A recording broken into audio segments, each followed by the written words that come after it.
اعوذ باللہ من الشیطان الرجیم بسم اللہ الرحمن الرحیم رب اشرح لی صدری ویسر لی امری واحلل عقدۃ من لسانی یفقہوا قولی رب زدنی علما۔ یا تذرون قرآن پاک کا 11واں پارہ ہے، جس میں لگ بھگ 17 رکوع اور 150 آیات ہیں۔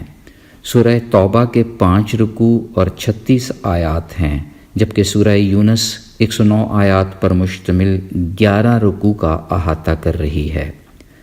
پارے کے اختتام سے پہلے 5 آیات سورہ ہود کا آغاز کر رہی ہیں۔ قرآن پاک کے اس 11ویں چیپٹر کو میں نے ڈیوائن ڈیسیژنز یعنی ربانی فیصلوں کا نام دیا ہے۔ اللہ جب اپنے فیصلے صادر کرتا ہے تو پھر کسی اور فیصلے کی اہمیت باقی نہیں رہتی۔ منافقین سے متعلقہ فیصلے، فرعون کے غرور کو مٹانے کے فیصلے، بددعائیں قبول نہ کرنے کے فیصلے رب کی ربوبیت کی واضح دلیلیں ہیں۔ پہلے رکوع میں منافقین کی جھوٹی قسموں اور غلط عذر کا ذکر ہے۔ انہیں ان کے حال پر چھوڑنے کا حکم بھی صادر کیا جا رہا ہے۔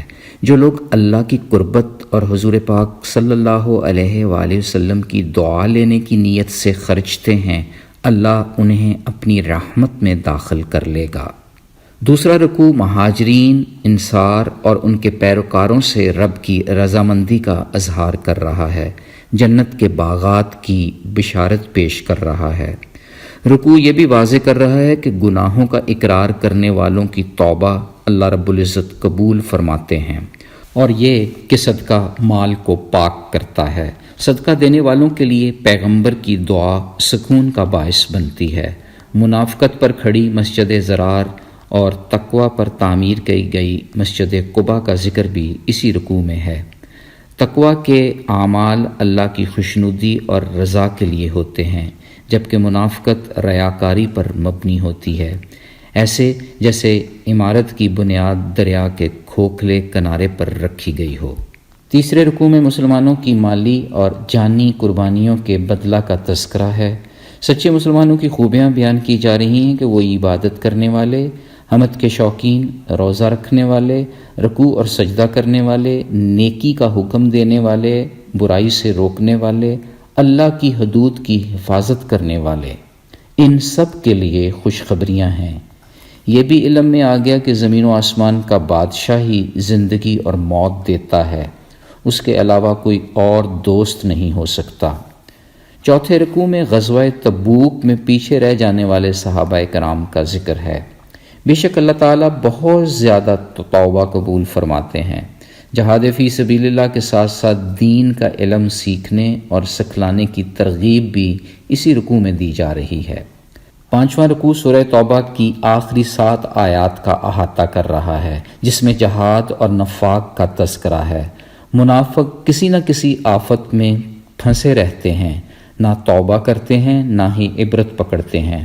اللہ نے بھی ان کے دلوں کو قرآن سے پھیر دیا ہے۔ پارے کا 6واں رکوع اور سورہ یونس کا پہلا رکوع قرآن کی حکمت پیش کر رہا ہے۔ واضح ہو رہا ہے کہ باری تعالیٰ نے زمین و آسمان 6 دن میں بنائے، ہر کام کی تدبیر وہی کرتا ہے۔ رکوع یہ بھی واضح کر رہا ہے کہ ہر انسان کو اللہ کے آگے کھڑے ہونا ہے۔ ایمان اور صالح عمل کرنے والوں کا بہترین انجام ہے۔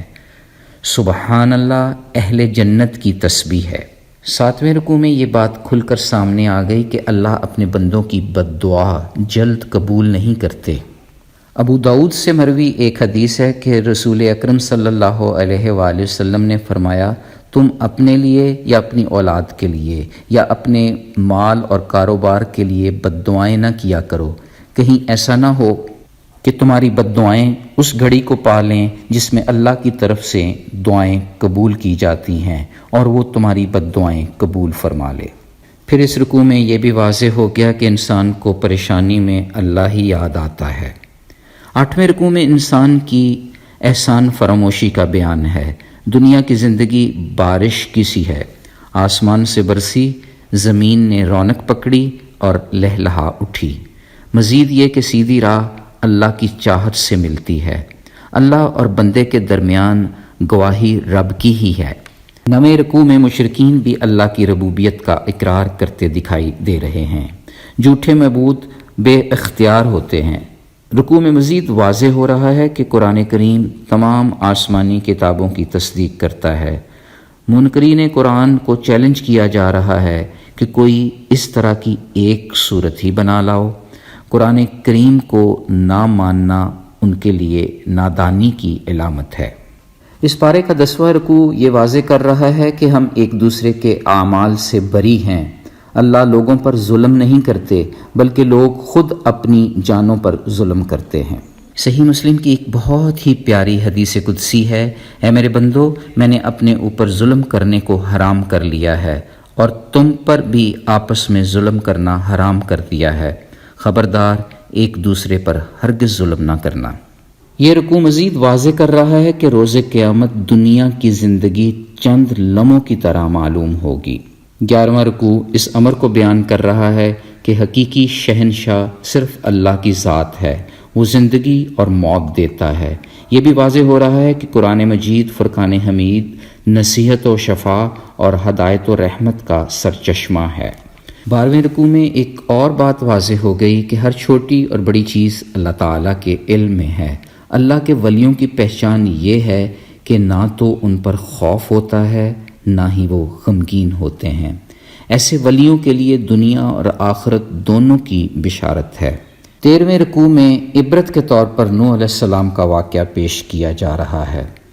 حد سے بڑھنے والے کے دل میں مہر لگا دی جاتی ہے۔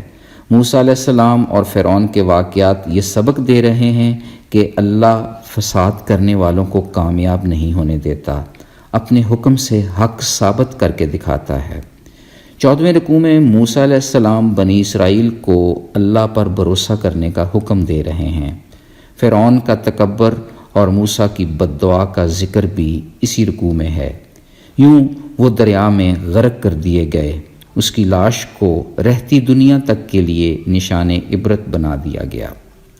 15ویں رکوع میں پھر سے بنی اسرائیل کا اللہ تعالیٰ کی نعمتوں کی ناشکری کا ذکر ہے۔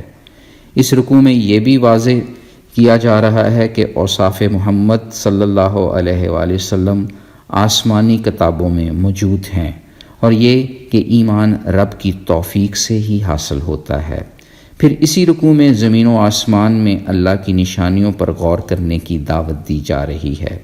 اس پارے کا 16واں اور سورہ یونس کا آخری یعنی 11واں رکوع دین حنیف کی وضاحت کر رہا ہے۔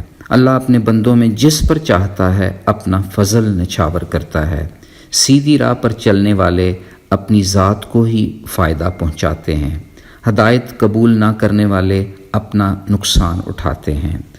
صبر و استقلال کا حکم بھی اسی رکوع میں دیا جا رہا ہے۔ آخر میں سورہ ہود کی 5 آیات پر پارے کا اختتام ہوتا ہے، جہاں ایک طرف قرآن کا مختصر تعارف ہے جبکہ دوسری جانب توبہ استغفار کے فوائد بتائے جا رہے ہیں۔ مختصراً یہ پارہ اپنے اندر ربوبی فیصلوں کی صورت بہت بڑی دانائی سموئے ہوئے ہے۔ یہ رب کا فیصلہ ہے کہ جو اس کی قربت حاصل کرنے کے لیے اس کی راہ میں خرچتے ہیں رحمتوں کی بارش سے لطف اندوز ہوتے رہتے ہیں۔ اگر ہم اپنے گناہوں کا اقرار کرتے رہیں، ہمارا رب ہماری توبہ قبول فرماتا ہے۔ دین کا علم سیکھ کر اور سکھلا کر رب کی قربت حاصل کر سکتے ہیں۔ رب کا یہ فیصلہ ہے کہ سیدھی راہ اسی کی چاہت سے ملتی ہے۔ کلام اللہ تمام آسمانی کتابوں کی تصدیق کرتا ہے۔ بہت بڑا چیلنج ہے کہ کوئی اس طرح کی ایک سورہ پاک بھی بنا کر دکھلا دے۔ آئیں اللہ سے دعا کرتے ہیں کہ ہمارا رب قرآن کو ہمارے لیے نصیحت و شفا، رحمت و ہدایت کا سرچشمہ بنا دے، ہمارے ایمان میں برکت اور استقامت عطا فرما دے، اپنا خصوصی فضل ہم پر نچھاور کر دے، احسان فراموشوں سے بچا کر رکھے، ہمیں نیکی کا حکم دینے اور برائی سے روکنے والا بنا دے۔ اے کریم مولا، دعا ہے کہ تیرے تمام ربانی فیصلوں پر ہمیشہ سر تسلیم خم کر کے زندگی گزارے۔ آمین یا رب العالمین۔